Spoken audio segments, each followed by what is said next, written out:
Relief camps తీసుకురావడమే కాకుండా అక్కడ మంచి భోజనం సదుపాయం, అదేవిధంగా దుప్పట్లు, చలికి ఇబ్బంది లేకుండా ఉండటం కోసం మెడికల్ క్యాంపులు పెట్టాం. మొదటిసారి ప్రతి రిలీఫ్ సెంటర్లో కూడా మెడికల్ క్యాంపులు పెట్టడం జరిగింది. ఎక్కడికక్కడ జలుబు, దగ్గు ఇట్లాంటివన్నీ కూడా ఏ ఒక్క కొద్దిగా అనుమానం ఉన్నా సరే ఇమీడియట్గా వాళ్ళకి మెడికేషన్ చేయటం. అదేవిధంగా ఈసారి వాటర్ ఇవ్వటమే కాకుండా, వాటర్ సప్లై ఇవ్వటమే కాకుండా బాటిల్స్ ఇంకో ఒక ముందు చూపుతోటి వేడి నీళ్ళన్నిటిని కూడా వేడి చేసి వడపోసి అందరూ కూడా నీళ్ళు అందించడం అనమాట. అన్ని ప్రికాషన్స్ తీసుకున్నాం. ముందు ఏ ఒక్కరు కూడా ప్రాణ నష్టం జరగకూడదనే ఉద్దేశంతో తీసుకున్నాం. ముఖ్యంగా మీరు చూస్తూ ఉన్నా మనకైతే 3 డిస్కమ్స్ ఉన్నాయి. విశాఖపట్నం పరిధిలో ఉన్న డిస్కము, అదేవిధంగా విజయవాడ పరిధిలో ఉన్న డిస్కమ్స్ ఉంటాయి. మచిలీపట్నం, బాపట్ల, చీరాల, పర్చూరు, అద్దంకి చుట్టుపక్కల ప్రాంతాలన్నీ కూడా మనకి విజయవాడ కింద వస్తుందన్నమాట. అదేవిధంగా కాకినాడ, ఈస్ట్ గోదావరి, వెస్ట్ గోదావరి, అనకాపల్లి, విశాఖపట్నం, శ్రీకాకుళం ఇవన్నీ కూడా ఈపీడీసీఎల్ కింద వస్తుంది.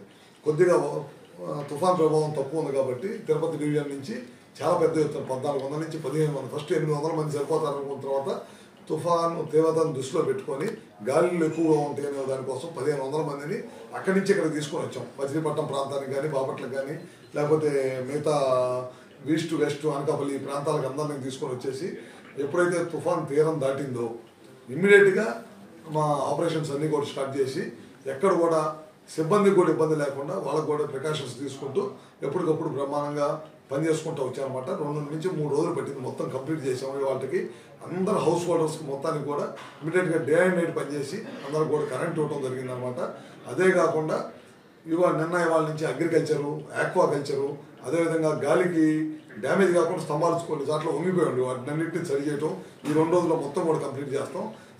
సాధారణ స్థితికి 24 గంటల్లో తీసుకొచ్చిన ప్రభుత్వం ఏదైనా ఉందంటే అది కూటమి ప్రభుత్వం, చంద్రబాబు గారి నాయకత్వంలో ఇవన్నీ కూడా చేయడం జరిగింది. చాలా పెద్ద ఎత్తున డ్యామేజ్ జరిగింది. మీరు చూడండి ఒకసారి 12,500 పోల్స్ పైన డ్యామేజ్ అయినాయి. అన్నిటిని కూడా కొత్త పోల్స్ రీప్లేస్ చేశాము. దాదాపు 2,900 కిలోమీటర్లు కండక్టర్ మొత్తం డ్యామేజ్ అయింది. అవన్నీ కూడా వేయటం జరిగిందనమాట. ట్రాన్స్ఫార్మర్లు దాదాపు 2,500 నుంచి 3,000 ట్రాన్స్ఫార్మర్లు దెబ్బతిన్నాయి. అన్నింటిని కూడా రీప్లేస్ చేసాం. చాలా పెద్ద ఎత్తున మొత్తం ఎక్కడ ఏది జరిగినా సరే ఇమీడియట్గా రీప్లేస్ చేయటం.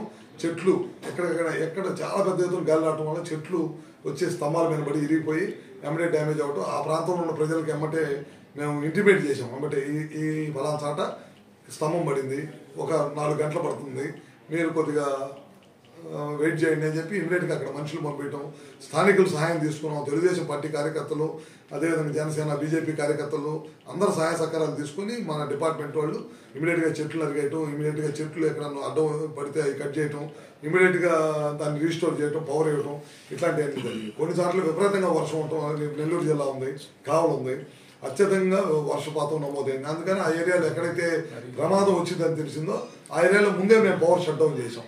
పవర్ షట్ డౌన్ చేసి ప్రమాదాలు నివారించడం కోసం షట్ డౌన్ చేసాం.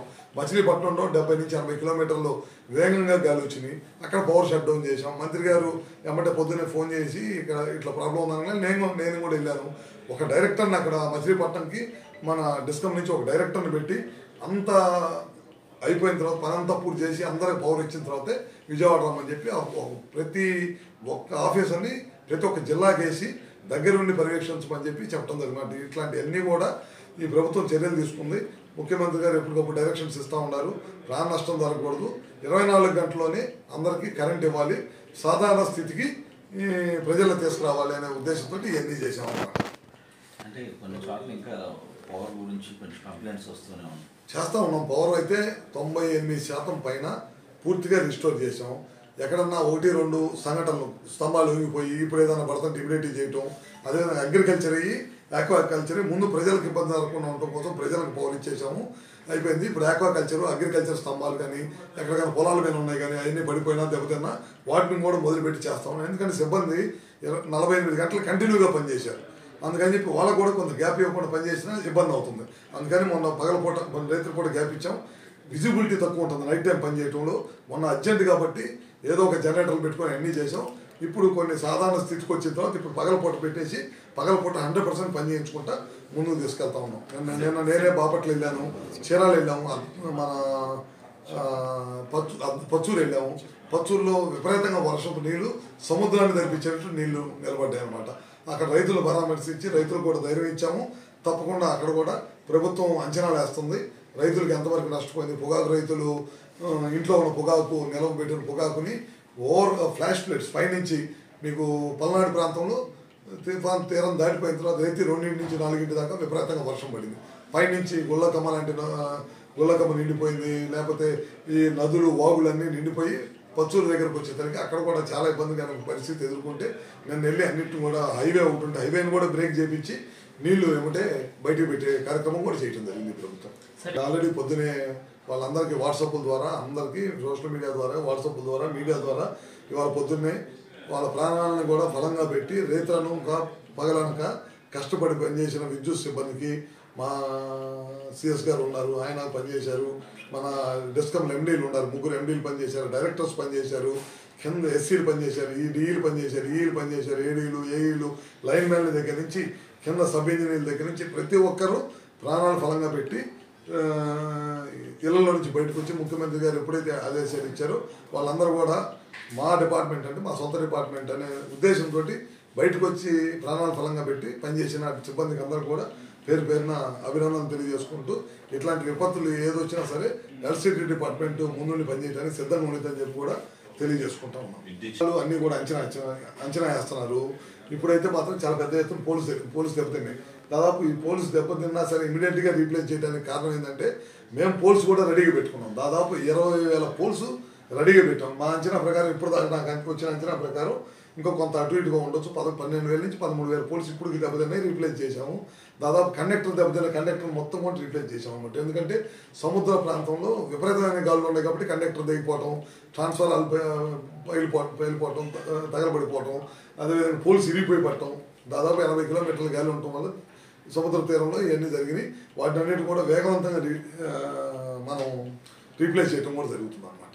చంద్రబాబు సృష్టించిన విపత్తులని జగన్ అని అంటారు. జగన్మోహన్ రెడ్డికి అసలు ఈ రాష్ట్ర ప్రజల గురించి కానీ రాష్ట్రం గురించి కానీ మాట్లాడే అర్హత లేదు. ఎందుకంటే అతనికి ఇచ్చిన 5 సంవత్సరాలని ప్రజలు ఎంతో నమ్మకంతో 5 సంవత్సరాలు అధికారం ఇస్తే సర్వనాశనం చేసి వదిలిపెట్టాడు.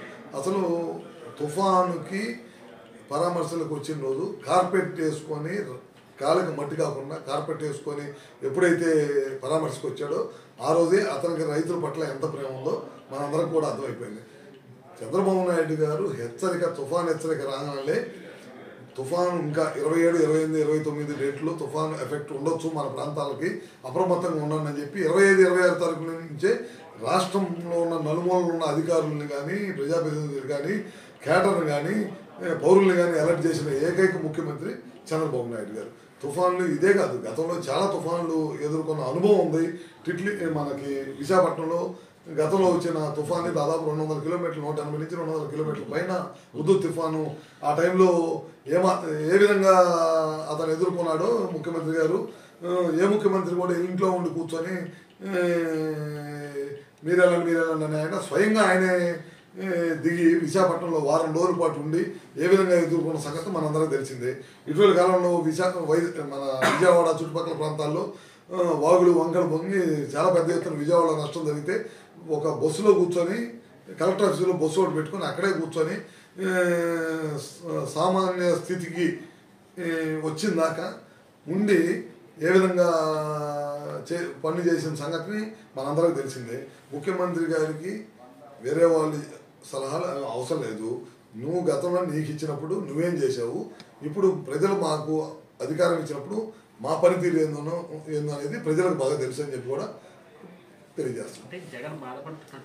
జగన్ ఎప్పుడు కూడా ఏ అవకాశం వచ్చిద్దా బయటకు వచ్చి ఏం చేద్దామా, ఏదో సింపతి పొందామా అనే ప్రయత్నంలో ఉన్నాడు. ఎందుకంటే అధికారం ఇచ్చినప్పుడు ఏమన్నా ప్యాలెస్ నుంచి బయటికి రాలా, అధికారం లేనప్పుడు ఏమన్నా ప్రభుత్వం చేసే మంచి పనికి మెచ్చుకోకపోగా ఏదన్నా రియల్గా ఏదన్నా జరిగి ఉంటే ఇదిగో పలానా చాట ఇది ఉంది అని చెప్తే ప్రభుత్వం సిద్ధంగా ఉంది పని చేయడానికి.